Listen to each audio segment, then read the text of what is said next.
WMUR and the New Hampshire Political Library, with funding from the Citizens Bank Foundation, present this Commitment 2008 special, Conversation with the Candidate. Tonight, Congressman Ron Paul. Good evening and welcome to our series, Conversation with the Candidate. Over the next few months, we'll introduce you to the Democrats and the Republicans who want to be the next President of the United States. Tonight, we're talking with Congressman Ron Paul of Texas. Congressman, thanks for joining us. Welcome. Thank you. It's real nice to be here. Nice to have you. In just a few minutes, I'll have some questions for the Congressman. Then we'll take some questions from our live studio audience of New Hampshire voters. But first, here's a look at the Congressman's background. Ron Paul was born and raised in Pittsburgh, Pennsylvania, moving to Texas in 1968, where he became a doctor. Ron Paul has a wife and 5 children. He joined the Libertarian Party in 1987, but was elected to Congress as a Republican. He served in the U.S. Air Force as a flight surgeon during the 1960s before becoming a specialist in obstetrics, delivering more than 4,000 babies. Paul was the Libertarian Party nominee for president in the 1988 election. Following that failed presidential bid, he returned to Congress in 1997. He's not a household name, but Republican Representative Ron Paul of Texas hopes his voting record in Washington sets him apart in the race for president. And again, we're happy to introduce all of you to Congressman Ron Paul. Congressman, tell us, why are you running for president? My main goal to run for president is the same goal that I had for all my activities in politics, and that is always to shrink the size and scope of government and to maximize individual liberty. And the trends in the last several years, if not decades, has been to expand the size and scope of government and minimize and attack personal liberty, so there's a lot of room for improvement. Give us a couple of examples of how you would shrink the size and scope. Well, what I would do is put pressure on everybody I know to obey the Constitution. And if we obeyed the Constitution, the government would be very, very small. And I think we abuse the Constitution. So that would be the greatest emphasis. So a president can't do that by himself. I mean, you have to have a consent of the people, you have to have the Congress, you have to have the courts, because everybody's writing laws these days, not just the Congress. The president writes laws, he has executive orders, he has signing statements with bills, he has the executive branch are writing regulations all the time, you have courts writing laws. So it has to be done in a pervasive way, but it has to be done by the people deciding they want smaller government. But I think there's a large number of people who are coming around to that viewpoint, and that's sort of the contest going on.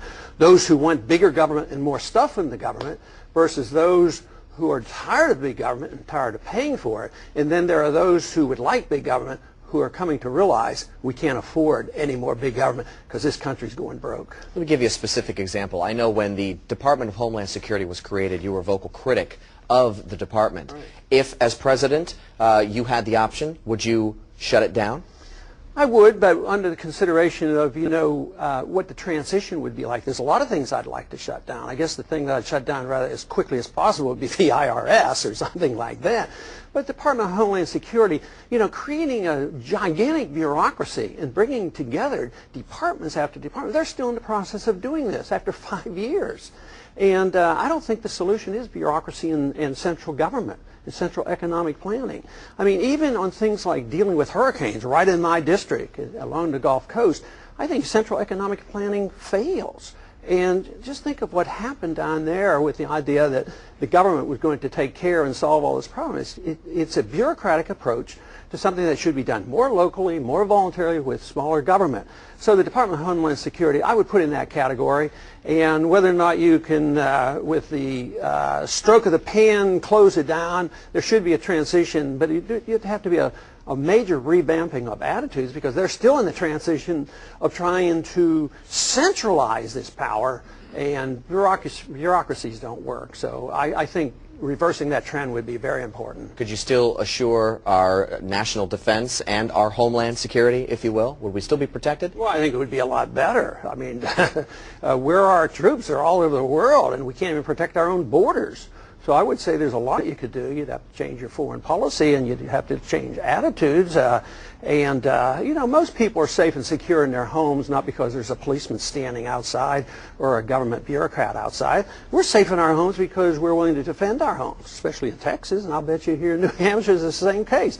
People know that you just can't invade other people's homes. So I think emphasizing personal responsibility and the Second Amendment and a few of these other things would go a lot more to protecting security. There certainly is a role for all governments to play in security, of police activity and the military.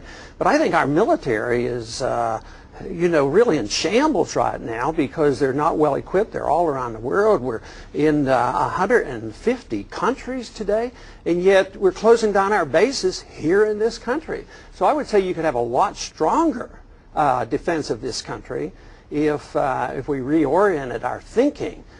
Today it seems like we're every place trying to solve everybody's problem and antagonizing the world against us, which to me is why we're more vulnerable than ever. Talking about the troops, let's shift focus to Iraq a little bit. I know in the months after 9/11, as the focus of debate in Congress began to shift over to Iraq, you were a vocal critic of going to war in the first place. You raised a lot of questions about it. If you had the power right now, what would you do? I'd bring the troops home. Bring them all home. It was a bad idea to go. And if it was a bad idea to go and it's not going well, why keep doing the same thing? It's sort of like in medicine. If I make a wrong diagnosis and give the wrong medication, then I discover it. I mean, I say, well, I have to give you more of the same medicine. I mean, that kills the patient.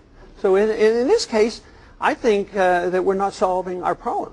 Matter of fact, when that came up on the IR committee, International Relations Committee, I brought up a resolution that said I was against the war 5 years before it started. Starting in 1998, I started talking against it because that was when the resolution was passed for regime change. And that was under the previous administration.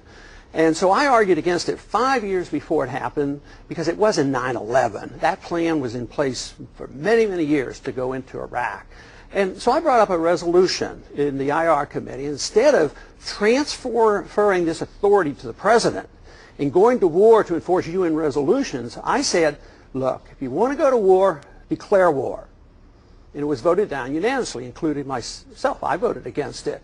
But they wanted war, and they said, no, we don't want the responsibility.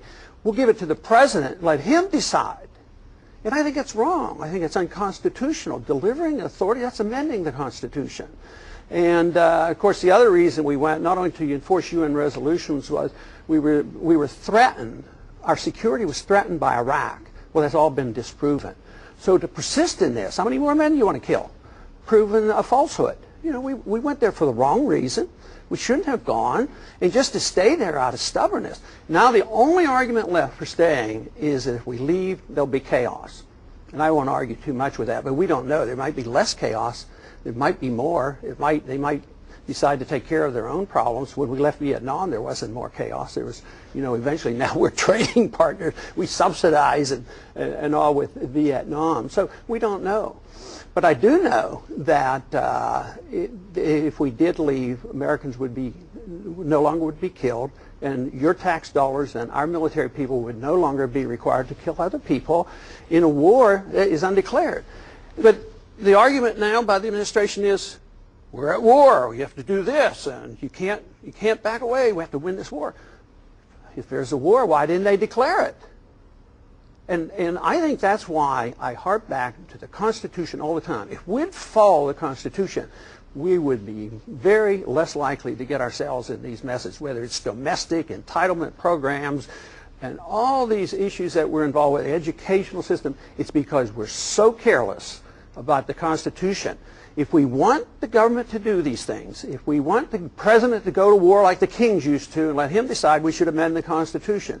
If you want the federal government to run your educational system, the Department of Education, and have no child left behind, change the Constitution. Otherwise, there's nothing left of the Constitution. And I think that's about where we are today.